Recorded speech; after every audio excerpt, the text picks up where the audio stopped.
એવો બાપ અને માટે ભોળાનાથની એક નાની એવી ધૂન એકાદા બે દુહા બહુ જાજી વાતું સમયની મર્યાદામાં મયુરદાદાને સાંભળવા છે એટલે હું પછી બીજા ડાયરામાં પાછો આનંદ 2-3 કલાક તમને કરાવીશ પણ દાદા મને આ બહુ ગમે છે ત્રિભુવનજી બહુ સારું લખે છો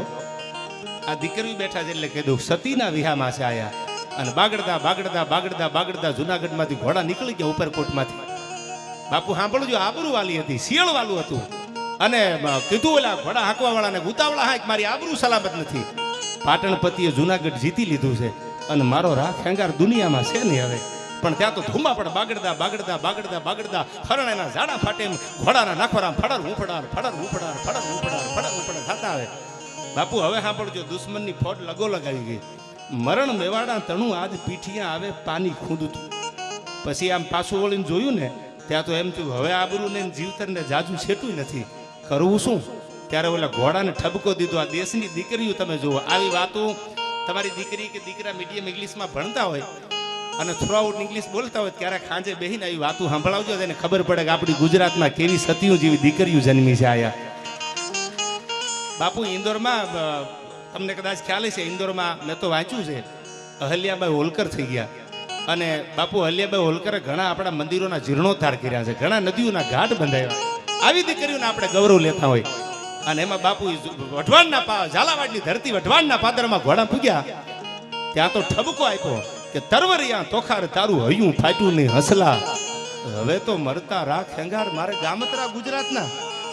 હવે મારો ખેંગાર વિયો જાય જુનાગઢનો રા વિયો જાય અને દુશ્મનો મને લઈ જાય એ તમારાથી જોયું જશે બાપુ ઘોડા ગુડા વાળી ગયા અને જમણા પગના અંગૂઠેથી અગ્નિ લાગી અને રાણક દેવી વઢવાણના ભોગાવામાં સતી થયા દુશ્મન આવ્યા ને ત્યાં તો હડ હડ કરતી જ્વાળાયું આપને અડી ગયેલી આ ત્રિભુવનજીને ખબર પડી શું બ્રાહ્મણની કવિતા અને કલમ ઉપડી છે દાદા એને કીધું કેવી અમારી દીકરીઓ સતી જેવી છે શું કીધું તો ભગત નરસિંહ જા નાચિયો નેહમાં અનિયમ સંપદા પામ્યો જા સુદામો આયા વીર ગાંધી અને દયાનંદ જન્મ્યા સતીને સંતનો છે વિસામો અન ગામ ગામે ઉભાની સાંભલા વાટ જોઈ જૂથની ગામ જાપે ભલી ભારતી ભોમની વંદુ તન આવડી ધન્ય હો ધન આ સબ રાજ ધરણી તન ધન હો ધન ગુર્જર ધરણી આ કવિતા બાપુ વર્ષોથી ગવાય પણ કવિનું નામ કોઈ લેતા નતા એમાં મેં એક દી કવિતા આખી વાંચી મેં કીધું જેને કવિતા લખી છે એનું નામ ન લ્યો તો કુદરતના ગુનેગાર આપણે બનીએ કારણ કે જે માને બાળકને જન્મ દેતા જેટલી વેદના થાય એટલી કવિતા લખતા કવિને વેદના થાય છે આ ધરતી છે છેલ્લી એક કડી બહુ વાતને લંબાવીશ નહીં શું કીધું હવે સાંભળજો પૂજ્ય રાણા બાપુ બેઠા છે એટલે દાદા મને યાદ આવે આઈ કડક ધરતી જહાં ખડકની આકરી અને એમાં ડુંગરા ડુંગરી ને કરાડો એ મુકુટ સા મંદિરો ગાજતા સિર ધરી ગજવતા ગગન ઊંચા પહાડો અનગીર ગોરંભતી ગાય જે નેહમાં મેમ તમે હરગ નથી જોયું પણ તમારા મારા ઘરમાં 2 ગાય બાંધી હોય એમાં 33 કરોડ દેવતાનો વાસ છે આવું જિજ્ઞેશ દાદા કથામાં બોલે એ 2 ગાયું બાંધી હોય માની લેવું તમારા ઘરે હરગ જ છે આપણે હરગ જોયું નથી કેવું હોય શૈલેષભાઈ આયા ગીર ગોરંભતી ગાય જે નેહમાં અનખળકતી દૂધની પીયુષ ઝરણી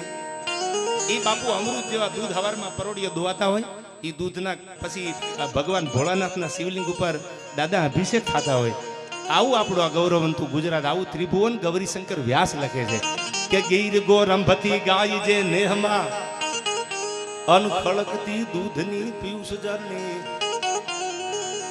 ભલી ભારતી ભોમની વંદુ તન આવડી ધન હો ધન આ ગુર્જર ધરણી તન ધન હો ધન સૌરાષ્ટ્ર ધરણી અને કીધું કેવો ભગવાન ભોળોનાથ આમ તો ભૂદેવ છે એ તો મારે કઈક જ્ઞાનની વાત કરવાની દાદા બેઠા જ છે જ્ઞાની અને હવે તો ઘરે ઘરે જ્ઞાની છે કોઈને એવી સલાહ દેવાનો સમય નથી અટાણે સહકાર થાય તો દેવો સલાહ તો બધા આગળ છે કારણ કે બંગલા બનાવે બાપુ આર્કિટેક્ટની ઇન્ટિરિયર પહેલા રાખી લે છે કે કઈ બારી ક્યાં આવે કયો દરવાજો ક્યાં આવે એ બધું બધા આગળ છે જ અટાણે પણ ભગવાન ભોળાનાથ માટે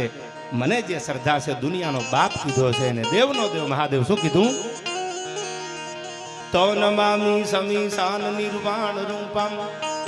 અનવિધૂયપુક્રમ બ્રહ્મ વેદ સ્વરૂપમ એ નિજમ નિર્ગુણમ નિર્વિકલ્પમ નિરીહમ ચિદાકાશુમાકાશુ વાસમ ભજેહમ નિરાકાર મૌકાર મૂલમ તુરીયમ અનવિરાજ્ઞાનગોતીતમીશમ ગિરીશમ એકરાલમ મહાકાલ કાલમ કૃપાલમ ગુણગર સંસાર પારમ નતો હમ ગુણાગાર સંસાર પારમ નતો હમ ગુણાગાર સંસાર